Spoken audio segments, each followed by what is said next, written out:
वंदे पुरुषोत्तमम।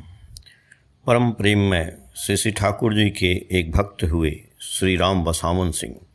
उन्होंने अपनी एक घटना का उल्लेख इस प्रकार किया है कि देवघर में श्री ठाकुर के श्री चरणों में सदा के लिए आकर रहते हुए मुझे कई वर्ष बीत चुके हैं। एक दिन की घटना है। बहुत ही पुराने मॉडल की एक कार स्वयं चलाते हुए एक व्यक्ति ठाकुर बंगला के मुख्य द्वार से प्रवेश करते हैं। किसी विशेष परिस्थिति को छोड़कर बाहर का कोई भी व्यक्ति यान वाहन लेकर ठाकुर बंगला में साधारणतः प्रवेश नहीं कर सकता है, ऐसा ही नियम है। किंतु मुख्य द्वार पर द्वारवान की भूल से ही हो या उस समय उसके नहीं होने के कारण ही हो, इन अपरिचित नवागंतुक को कार चलाते हुए अंदर प्रवेश करने का सुयोग मिल जाता है। बाद में भी किसी ने उनको इस विषय में टोका नहीं।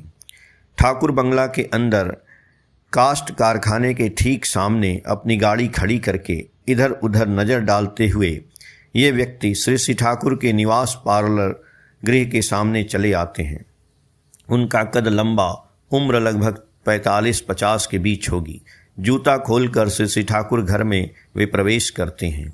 हाव भाव से चेहरे से रौबदारी मिश्रित बेपरवाही साफ झलक रही है। साधारणतः देखा गया है कि श्री ठाकुर के निकट जो भी आए प्रत्येक ही भक्तिभाव, श्रद्धा, विनय सहित उनके सम्मुख अवनत हो ही जाता था। परंतु इसके अपवाद स्वरूप इन महाशय को देखा जो न जाने किस घमंड में चूर होकर दयाल के सामने आ उपस्थित हुए हैं। भावग्राही जनार्दन परम दयाल उनको सामने देखते ही बोल उठते हैं, ऐ चेयर दे, चेयर दे, अरे कुर्सी दो, कुर्सी दो। सामने कुर्सी दी जाती है। एक हाथ से ही अनमने ढंग से श्री ठाकुर को अभिवादन करके ये महाशय कुर्सी पर बैठ जाते हैं। बैठते बैठते ही 2 रुपए का एक नोट उन्होंने श्री ठाकुर के सामने नीचे रख दिया। रुपया तो दिया उन्होंने, श्री ठाकुर को प्रणामी या अर्घ स्वरूप ही, पर उपेक्षा के भाव भी उनके चेहरे पर साफ झलक रहे हैं।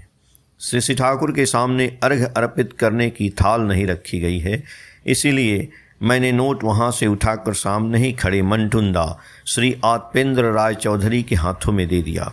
परंतु ये महाशय जिनके सामने आए हैं, जिनके दर्शनार्थ आए हैं, एक क्षण के लिए भी ठीक से उनकी ओर देखा तक नहीं। बस इधर उधर नज़र घुमाकर घर में ही जैसे कुछ ढूंढते रहे। उनका यह हाव भाव देखकर वहाँ उपस्थित किसको कैसा लगा पता नहीं, किंतु मैं तो मन ही मन जल भुन जाता हूँ। सच बताऊँ तो उस समय मन कर रहा था इस व्यक्ति को हाथ पकड़कर घर से बाहर निकाल दूँ, परंतु प्रभु के सामने रहते ऐसा करने का साहस ही भला किसका होगा। कुछ नहीं कर पाने के कारण मन महसूस कर रह जाता हूँ। भाग्य से उन महाशय ने और अधिक समय तक हम सभी को कष्ट नहीं दिया। कुछ ही देर बाद बेपरवाह ढंग से श्री ठाकुर से बिना कुछ कहे, जिस शिष्टाचार को अति साधारण व्यक्ति भी जानता है, वे उठ खड़े होते हैं एवं बाहर निकलने के लिए घर के दरवाजे की ओर बढ़ जाते हैं। उक्त व्यक्ति को उठकर घर से बाहर निकलते हुए देखते ही अपनी आँखों एवं हाथों से इंगित करते हुए श्री ठाकुर मुझसे कहते हैं, आनंद बाजारे खाइए दीस, आनंद बाजार में खिला देना। आनंद बाजार सत्संग का वह सार्वजनिक रंधनशाला है जहाँ प्रतिदिन सत्संग आश्रम के स्थानीय एवं बाहर से आने वाले हजारों भक्तगण के अतिरिक्त नवागंतुक दर्शनार्थी श्रद्धालुगण भी भरपेट भात, दाल या खिचड़ी अन्न प्रसाद के रूप में ग्रहण करते हैं। उक्त महाशय को खिला देने का निर्देश दयाल ठाकुर के श्रीमुख से सुनकर ज्यों ही मैं उनके पीछे दरवाजे की ओर लपका, पीछे से श्री ठाकुर पुकारते हैं, सोन सुनो। पीछे लौटकर उनके सामने आते ही वे पुनः कहते हैं, खाइए दीस किंतु, खिला देना किंतु। श्री ठाकुर का आदेश शिरोधार्य कर मैं उक्त व्यक्ति के पीछे जाने के लिए अग्रसर होता ही हूँ कि श्री ठाकुर पुनः मुझे पुकारते हुए थोड़ा जोर देकर ही कहते हैं, अवश्य ही खाइए दीस, अवश्य ही खिला देना। खिला देने की बात इतना जोर देकर वे बार बार क्यों कह रहे थे, ये उस समय मेरी समझ में नहीं आई। शीघ्रता से उस व्यक्ति के निकट जाकर उनकी गाड़ी पर चढ़ने के पहले ही मैं उनसे कहता हूँ, आनंद बाजार में प्रसाद लेकर जाते तो अच्छा होता।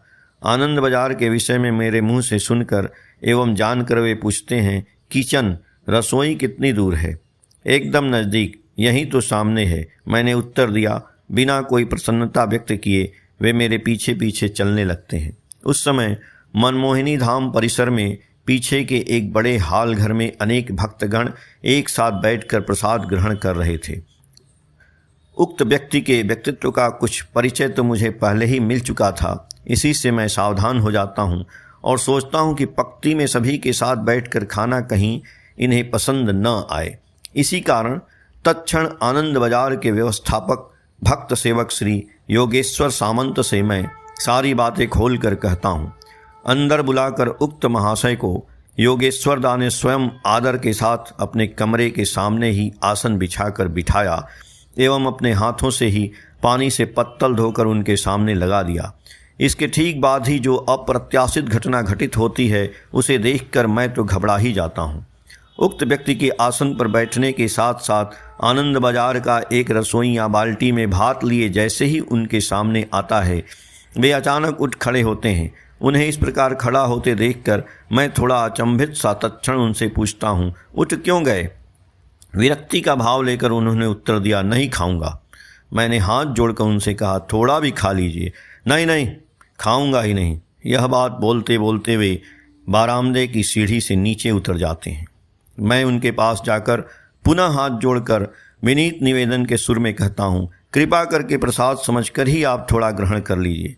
मेरी बात सुनकर उपेक्षा की भाषा में कुछ कड़े स्वर में उन्होंने कहा, प्रसाद तसाद जो भी हो नहीं खाऊंगा। अब मेरी अवस्था का अनुमान सहज ही किया जा सकता है। परम दयाल ठाकुर ने बार बार मुझे बुलाकर निर्देश दिया है उनको खिला देने के लिए, किंतु इस कार्य में मैं बिल्कुल असफल हो रहा हूँ। लौटकर उन्हें क्या जवाब दूंगा, इसी चिंता में मैं व्याकुल हो उठता हूँ एवं उनके साथ साथ चलते हुए मैंने विनती पूर्वक उनके दोनों पांव पकड़ लिए और बोला, ठाकुर जी की इच्छा है आप खा कर जाएं। उन्होंने स्वयं ही आपको भोजन करा देने के लिए कहा है। इस पर उक्त व्यक्ति की रूढ़ प्रतिक्रिया होती है, ठाकुर जी की इच्छा हो या किसी की भी हो, जब मन नहीं माने तब भोजन नहीं खाना चाहिए। इतना भर बोलकर वे आगे बढ़ जाते हैं।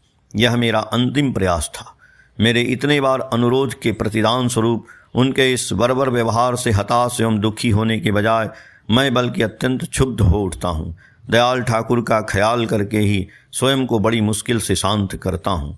इसी बीच उक्त व्यक्ति के ठाकुर बंगला के अंदर प्रवेश कर अपनी कार तक पहुँचने के पूर्व ही मैं दौड़कर श्री ठाकुर घर में चला जाता हूँ। उस समय भी मुझे मंटुंदा वहीं पर खड़े मिलते हैं। मैं उनसे कहता हूँ कि कुछ देर पहले जिन नवागंतुक व्यक्ति का 2 रुपये का नोट नीचे से उठाकर मैंने आपको दिया था वह शीघ्र मुझे दीजिए। क्या हुआ? यह कहते कहते मंटुंदा वह नोट मेरे हाथ में दे देते हैं। मैं दौड़ता हुआ कारखाने के सामने उनकी कार के नज़दीक पहुंचता हूं। उक्त व्यक्ति अपनी कार स्टार्ट करने के लिए कार में बैठे ही थे। ठीक तभी मैंने उनके द्वारा दिए गए उस नोट को उनकी जेब में डालते हुए कहा, आप ठाकुर जी को भिखारी समझते हैं क्या? वे राजाओं के भी राजा हैं। हजारों धन कुबेर उनकी श्री चरण की धूल पाने के लिए भी तरसते हैं। गुरजन के सामने कैसे उठना बैठना चाहिए यह भी आप नहीं जानते। अपने अहंकार के चलते आपने उनकी एक बात तक नहीं रखी। उक्त व्यक्ति के दोनों हाथ कार की स्टीयरिंग पर ही निश्चल रह जाते हैं। उनकी अपलक दृष्टि मेरे ऊपर निबद्ध रहती है। उनकी किसी और प्रतिक्रिया की प्रतीक्षा किए बिना ही मैं झटके से तुरंत लौट जाता हूँ। कुछ दूर आगे बढ़ने पर ही उनकी कार के स्टार्ट होने की आवाज़ मेरे कानों में आती है। मैं श्री ठाकुर घर पार्लर में वापस लौट आता हूँ। दयाल ठाकुर के सामने आकर मैंने ये सारी बातें विस्तार पूर्वक उनको सुनाई। अंत में उक्त महानुभाव के पांव पकड़कर विनती पूर्वक खा लेने के लिए बार बार मेरे अनुरोध करने के बाद भी उनके नहीं खाने की बात भी कह डाली। सारी बातें सुनकर दयाल ठाकुर थोड़ा उदास होकर इतना ही भर कहते हैं, खेलो ना, नहीं खाया। कार स्टार्ट करके जाते समय मैंने उनसे जो जो कहा एवं किया यह सब बातें भी मैंने श्री ठाकुर से कह डाली। मेरी सभी बातें सुनकर परम दयाल थोड़ा आश्चर्यचकित होकर मात्र इतना ही कहते हैं, टाका फिरिए दिली, रुपया लौटा दिया। मैंने कहा, आगे। जी हाँ। इसके बाद वे कुछ भी नहीं कहते हैं। जय गुरु।